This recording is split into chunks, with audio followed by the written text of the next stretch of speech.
वज़ीर आला खैबर पख्तूनख्वा ने CTD पेशावर में धमाके और जिला हंगू के इलाके दुआबा में पुलिस गाड़ी पर IED हमले का नोटिस ले लिया और IG पुलिस से तफसीली रिपोर्ट तलब कर ली।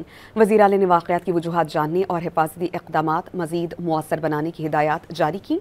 वज़ीर आला ने कहा कि पेशावर धमाके में काउंटर टेररिज्म डिपार्टमेंट एहलकार की शहादत इंतहाई अफसोसनाक है, जबकि हंगू धमाके में ज़ख्मी SHO और ASI को फौरी और बेहतरीन तिब्बी सहूलियात फराहम करने की हिदायत जारी कर दी गईं।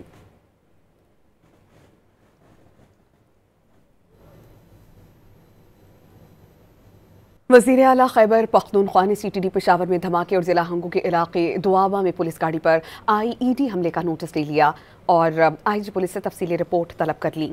वज़ीर आला ने वाक़यात की वजूहात जानने और हिफाजती इक़दामात मज़ीद मुअस्सर बनाने की हिदायत जारी की। वज़ीर आला ने कहा कि पेशावर धमाके में काउंटर टेररिज्म डिपार्टमेंट एहलकार की शहादत इंतहाई अफसोसनाक है, जबकि हंगू धमाके में ज़ख्मी SHO और ASI को फौरी और बेहतरीन तिब्बी सहूलियात फराहम करने की हिदायत जारी कर दी गईं।